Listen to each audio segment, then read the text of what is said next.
I think if I hear you call me Becky one more time, six-pack, I'm gonna pop your tops. All six of them.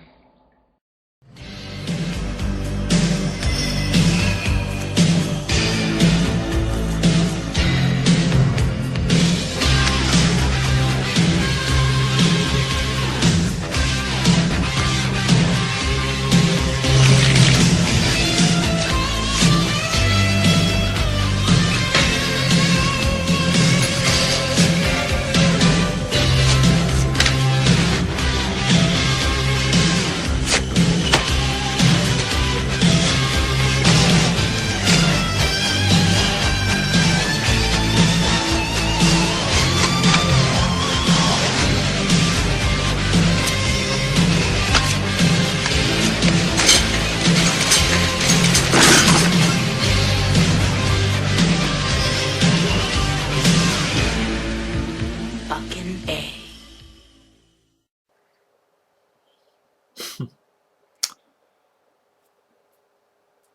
Now, as you can tell, I am reviewing the third Crow film, The Crow's Salvation. Directed by this guy named Bharat Nalluri, a British TV director who was a set unit director on AVP and Resident Evil. Done stuff like Killing Time and some HBO miniseries called Tsunami, The Aftermath. Haven't really seen anything else this guy's done.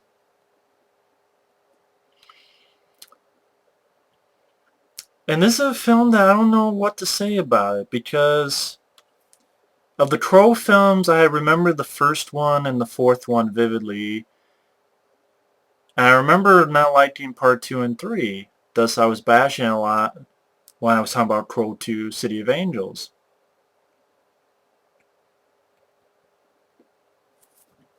I'm popping my ears if you're wondering what I'm doing.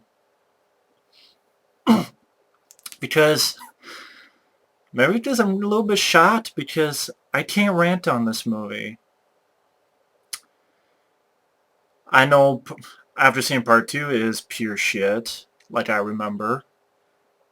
And part 4 with Eddie Furlong, I remember vividly that is shit. But this is the one that I only saw once a long time ago. And it's better than I remember it being. Now granted, this film has a lot of problems. So I would put it like a decent time waster. But it's a lot better than part 4 after this. And it's a hell of a lot better than part 2, City of Angels. City of Angels sucks. With Vincent Perez with this fucking accent, giving a terrible, horrendous performance in my opinion. Totally miscast. His accent, his delivery of lines, his piss yellow look. It's horrible villains. Like the lead guy, I already mentioned that he was really horrible. Just putting the Sarah character in there felt forced. But The Crow Salvation, I know originally there was talk that Rob Zombie was going to direct the third one. He was going to write and direct and do the music, and it was a film called The Crow 2037. And his plot was it would take place October 31st, 2010. A young boy and his mother are murdered by a dark priest of the Fallen One. And exactly 1 year later, the Crow returns the spirit of the slain child back to Earth to claim vengeance. But unsure of himself, the boy forgets about his horrors. 27 years later, the boy is now a bounty hunter and finally sets foot on the road to reap the Crow's revenge. Hence the title, The Crow 2037. Rob Zombie had been in discussions with the legendary Christopher Lee to play the dark priest in the film, the main bad guy. In an interview, this is what happened to the film. This is Rob Zombie talking. I bailed on the project, worked on it for 18 months, and felt like we had no headway whatsoever. We were getting ready to start casting. We hired an incredible set designer, amazing designs. It was incredible, but I felt as far as creative meetings with the producers, they just could not decide on anything. If something was blue on Friday, come Monday morning it was red, and by Thursday it was green. And after 18 months, I felt that we had accomplished nothing. I was like, I can't take this. I'm losing my mind. I quit. But that was his idea. Which apparently people looked at the script and they said it was very poorly connected to the Crow mythos. And real quick, details on what part 4 would have been, possible. Lazarus, A Tale of the Crow. DMX and Eminem slated to star as Lazarus and Stone. Detective Albert was in the script, so Ernie Hudson may have returned. Lazarus, played by DMX, the world's most popular rap artist, decides to leave the world of gangster rap and settle down with his girlfriend Mary. Unfortunately, his record label, Brimstone, owned by Lazarus' friend, played by Eminem, is dead set against the idea. Following Lazarus' final performance, he, Mary, and Stone are killed in a drive-by supposedly perpetrated by their rival. The power of the Crow resurrects Lazarus so he can get revenge upon his killers. Unfortunately, Stone is back from the dead as well, and he's settling himself up as a nemesis to Lazarus. Of course, that treatment went kaput, and he had Wicked Prayer. Those are both very hideous ideas. I'm glad they were never made. And this movie's better than those ideas. I guess what it is, the writer of this film was Chip Johansson, who actually helped write for Millennium. That's pretty cool, among other shows. And with this film,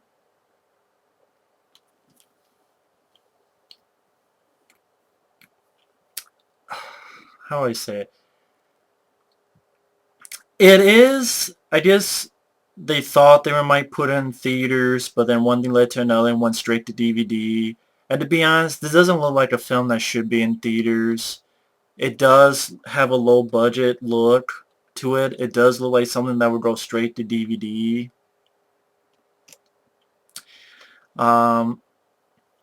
The problems with the film is, once again, like the second film, you have a lot of similarities to the first film. I guess that's sort of the Crow, textbook. There's the car chase, and then there's a gun battle, and so on and so forth. I just thought it was better than the Crow 2 City of Angels. Because I like the setup of the story more than the Crow 2, where you have this guy who is framed for his girlfriend's death, played by Eric Mabius, and he gets electrocuted, he gets the chair, and he's brought back to life while still in the morgue. And I like the idea that this guy, he actually peels his burnt face off and it reveals the Crow stuff underneath. I like that idea. Eric Mabius, I gave a lot of shit in my Crow 2 review, and I take some of it back. He's not a great Crow figure. Brandon Lee is certainly the best, and I'm sure if I saw the TV show, Martha Costos would be better, because I'm a big fan of Martha Costos. But I will say, Eric Mabius, he has his off moments, but I would say he's decent. I do think he's decent. He's a lot better than Vincent Perez, and he's a lot better than Eddie Furlong, who I remember looking like a girl and acting like a pussy. But, that'll be next time. But Eric Mabius did a decent job. Not great, but I thought he did a decent job. Granted, you don't really get him invested with the love he had for his girlfriend. They did that the best in the first film, The Crow, so that's a point in the bad column. And again, it has a low budget look to the film. It's like they didn't have tremendous amount of money. Although it says here $10 million, so I don't know about that.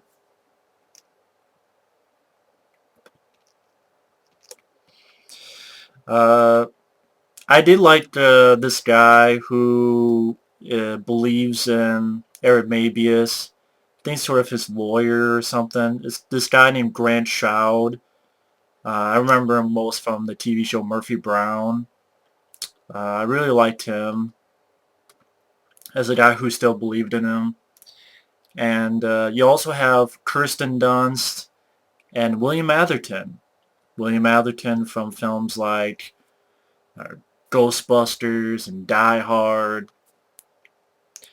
William Atherton plays the father of the girl that was killed, and Kirsten Dunst plays the sister of the girl that was killed. And they both, at least Kirsten Dunst thinks that Aaron Mabius did do it. And William Atherton, I like him as an actor. Kirsten Dunst, I will say, she's off at times, but I thought she was better here than the Spider-Man movies. So I thought she was decent. She wasn't terrible. I mean, like The Crow 2, that Sarah character had nothing to do, and I felt nothing in that movie except boredom and piss yellow. I mean, at least this film doesn't look piss yellow. I thought Aaron Mabius was actually decent. The score is terrible, though. I wish they just would have... I now wish they would have just reused the score to Grand Revel from the first film. Because the score they have here is terrible. But I don't know, I like the beginning of the film, the guy being electrocuted, pretty hardcore, seeing him getting electrocuted and wake up in the morgue, peeling his face, his burnt face off. I like that idea. And escaping from the prison. He goes to this evidence room. He kind of like plays around with his powers a little bit. I like that. Seeks out this witness and basically finds out that the person who framed him, they're a bunch of cops, dirty cops. And granted, the villains are not that good in this film either, just like in the previous film. But the previous film, they were more annoying. Like the guy who reminded me of Animal from the Muppets. The lead bad guy by Richard Brooks, or what was his name? It was Brooks. I just did not like him at all. Here, at least, spoiler alert, folks, but it's a mystery you'll figure out really quickly. It's Fred Ward. Basically, if you look at it, you go, well, Fred Ward doesn't seem like he has a big part. You do figure out he's the main bad guy, because he's really looking for this guy who has these scars on his arm. And I like Fred Ward. I'm a big fan of Fred Ward. And he's better than fucking the guy in part 2. But these cops aren't really much ado about nothing. But I guess what I liked about the film, it was a decent time waster. I didn't get too bored at times. I like Aaron Mabius. It seemed like he was more physical. He was more violent. At least compared to the second film. Like, you have this truck cop who's trying to molest these girls. I like him playing around, fucking the guy up, taking the gun, shooting the guy in the mouth. Then he gets to this other cop, which is actually Dale Midkiff from Pet Sematary. He does this thing where Aaron Mabius actually puts a gun in his own mouth and shoots. And you actually have a shot where it goes from the hole through his mouth as it heals. Wasn't great, but it was a decent effect shot. I liked the idea behind it. And he stabs the guy through his hand and leg. And they're doing this car chase. I like the end of it because he rams right into a bus and they both fly through the windshield. Of course, he's fine, but they'll make his fucked up. He lights something and it blows up the whole bus. Some shoddy CGI, especially when some shoddy CGI work. But either way, I like the idea behind it. Kirsten Dunst, again, she has her off moments, but I thought she was decent. Especially when she was on Aaron Mabius' side, when she's finally convinced that he's innocent. There's a scene where she's like, I wish I was dead. And he sort of gets violent with her, but it's to show her that, now tell me again that you want to be dead. So I like the idea behind it. I mean, the acting isn't the best, but I thought it was decent. And again, she finds out that William Atherton, her dad, has something to do with it. And Fred Ward convinces Atherton, and Kirsten Dunst finds her dad dead. And you find out that Fred Ward is actually taken Kirsten Dunst and kills the guy from Murphy Brown, which was sad because I liked that guy. Aramebius, I really like this scene where he finds out the reason they killed his girl was because the corrupt cops had sort of this shindig where they had all these women, some younger than others, and it's like an internet sex site type thing, and that his girlfriend was there and saw what was going on and stuff. So they had to, keep her quiet and stuff. I like the idea. It's pretty much, it's a take on the first film, The Gun Battle, which was done much better, but I thought this was a decent scene. He gets on the rafters, throws a pipe that goes through Walter Goggins, the guy from, he was in Predators as that inmate and stuff like that. Puts a pipe right through the guy. And it's a different way of doing the gun battle. He basically sits taking the shots and he hits them, aiming, then knocks this guy out, then finds this guy who's trying to hide, and then this dumbass shoots a shotgun. Pretty decent explosion. You had one guy flying out. Boom. Thought it was pretty decent, nice explosion. But then Fred Ward, I mean, this subplot was kind of stupid, where Fred Ward, apparently he knows about the Crow. Thought that was very... The writing needed a lot of work in this film. And like you just put that in there in kind of a half-ass way. Trying to make the guy believe, though, I thought it was a decent idea, trying to make Aaron Mabies believe that you're the one who killed her, and showing a fake photo they made of him over the girl's body. And even though the writing could have been better, I bought the heart in this film a little bit more than part 2. I think what it was, I thought it was a step up from part 2. And Aaron Mabius finds his friend, the guy from Murphy Brown, is dead. Fucks this guy up. Here's this bitch, throws her, and she gets impaled in these antlers. And goes after Fred Ward. One thing leads to another. Finds out that Fred Ward is the guy who has the scars. And I like the last shot where they put Fred Ward in the electric chair and he fries. And you actually see his arm. You see blood bubbling out of the arm. I like that bit. And I guess it's just...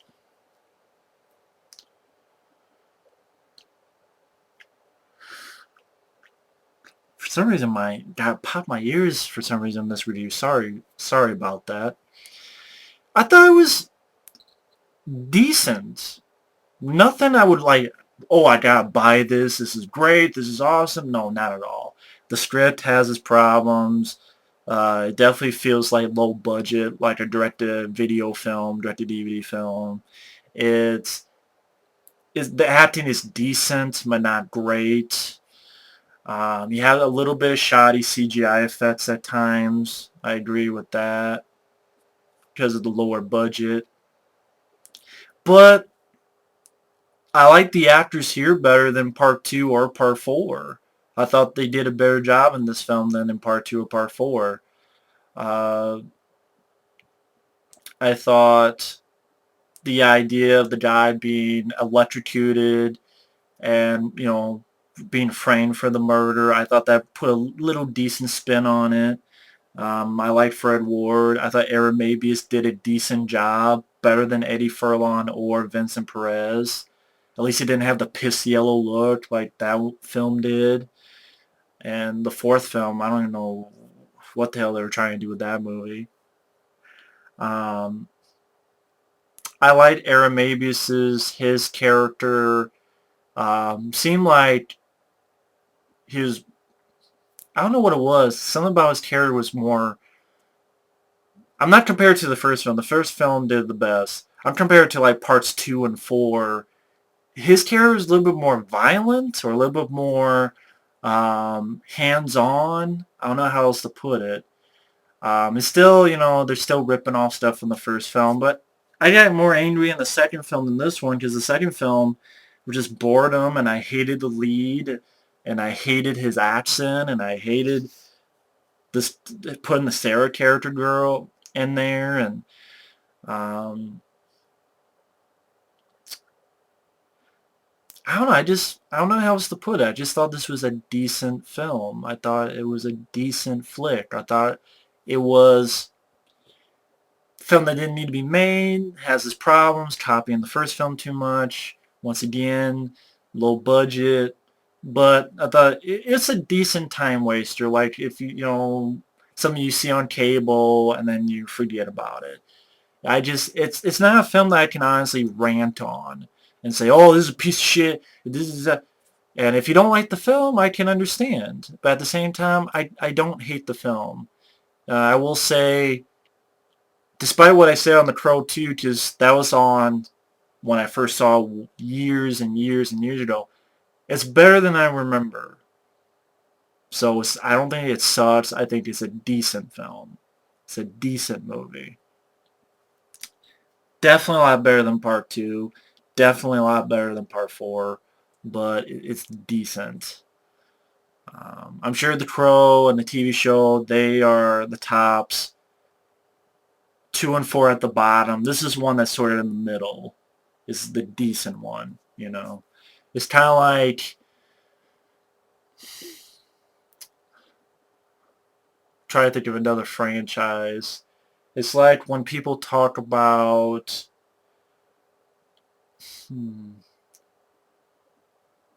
Can't think of another franchise now. I'm trying to think.